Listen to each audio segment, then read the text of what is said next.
Good morning, children. How are you today?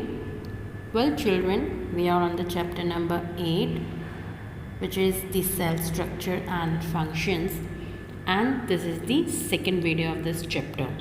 In our first video, we have discussed about the discovery of the cell and microscope. In our today's video, we will be learning about the cell structure and function. Cells different होते हैं एक दूसरे से in terms of shapes and sizes, whereas ये जो different cells हैं इनमें एक जनरल स्ट्रक्चर होता है. ये जो उनका जनरल स्ट्रक्चर है ये कंसिस्ट होता है 3 बेसिक पार्ट्स से. And what are those basic parts? The first one is the cell membrane and also known as plasma membrane. The second one is cytoplasm and the third one is nucleus. Means एक typical cell बना हुआ है 3 part से, and वो जो 3 parts हैं वो हैं cell membrane, cytoplasm and nucleus. तो हम इन 3 पार्ट्स को डिटेल में स्टडी करेंगे one by one. First we will understand what is cell membrane. Cell membrane, जिसे प्लाज्मा मेम्ब्रेन भी कहा जाता है, ये सेल्स की आउटर बाउंड्री बनाती है. ये एक थिन डेलिकेट मेम्ब्रेन होती है. ये सेल को एक शेप एंड साइज देने का काम करती है. सेल मेम्ब्रेन अलाउ करती है सिर्फ सेलेक्टेड सब्सटेंस को ही सेल में एंटर करने में एंड लीव करने में. सेल मेम्ब्रेन एक सेल को दूसरे सेल से या फिर उस सेल को उसके सराउंडिंग मीडियम से सेपरेट करने का रोल प्ले करती है. प्लांट सेल्स में एंड बैक्टीरिया में एक आउटर वॉल होती है इस सेल मेम्ब्रेन को सराउंड करते हुए. ये आउटर वॉल कहलाती है cell wall, and cell wall बनी हुई होती है सेलुलोज से. Next part is the cytoplasm. Nucleus and cell membrane के बीच का जो स्पेस है वो साइटोप्लाज्म ऑक्यूपाई करके रखता है. साइटोप्लाज्म एक थिक जेली लाइक फ्लूइड है. जितने भी लाइफ से रिलेटेड फंक्शंस हैं वो सब साइटोप्लाज्म में होते हैं. साइटोप्लाज्म के अंदर बहुत सारी छोटी छोटी बॉडीज़ होती हैं जिन्हें कि सेल ऑर्गेनेल्स कहा जाता है. All organelles in cytoplasm play an active role in the functioning of the cell. The next is the nucleus. Cytoplasm में एक ओवल शेप बॉडी फ्लोट करती है जिसे कि न्यूक्लियस कहते हैं. ये सराउंडेड रहती है एक थिन मेम्ब्रेन से known as nuclear membrane. Animal cells में nucleus generally centre of the cell में प्रेजेंट रहता है. न्यूक्लियस कंट्रोल करता है all the vital functions of the cell. Nucleus 4 part से मिलकर बना हुआ होता है: nuclear membrane, nucleoplasm, nucleolus and chromosomes. The first part of the nucleus is nuclear membrane.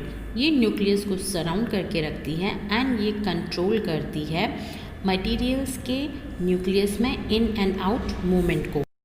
Nucleus में जो डेंस फ्लूइड है उसे न्यूक्लियोप्लाज्म कहते हैं. न्यूक्लियस के अंदर एक स्फेरिकल बॉडी प्रेजेंट होती है जो कि न्यूक्लियोलस कहलाती है, एंड इसमें राइबोन्यूक्लिक एसिड होता है, मीन्स RNA प्रेजेंट होता है. Chromosomes thin thread like structures हैं जो कि डीऑक्सीराइबोन्यूक्लिक एसिड से बने हुए हैं. ये जीन्स को कैरी करते हैं एंड ये जो जीन्स हैं ये रिस्पॉन्सिबल हैं जेनेटिक कैरेक्टरिस्टिक्स का एक जनरेशन से दूसरे जनरेशन तक पास ऑन होने में. अगर हम न्यूक्लियस के फंक्शंस की बात करें तो ये सेल्स के सारे फंक्शंस को कंट्रोल करता है एंड हेरिडेटरी कैरेक्टरिस्टिक्स को एक जनरेशन से दूसरे जनरेशन तक ट्रांसमिट करता है. The next topic is the cell organelles, जो कि सेल के साइटोप्लाज्म में प्रेजेंट होते हैं. तो फर्स्ट सेल ऑर्गेनल्स है माइटोकॉन्ड्रिया, जो फूड से एनर्जी प्रोड्यूस करता है रेस्पिरेशन के दौरान. माइटोकॉन्ड्रिया को इसीलिए power house of the cell भी कहा जाता है. ये एनिमल्स एंड प्लांट सेल्स दोनों में ही प्रेजेंट होता है. The next cell organelle is endoplasmic reticulum, जो सेल्स के अंदर सब्सटेंस के ट्रांसपोर्ट में हेल्प करता है. The next cell organelle is ribosome, जहाँ पर प्रोटीन का सिंथेसिस होता है। ये एनिमल एंड प्लांट सेल्स दोनों में पाया जाता है।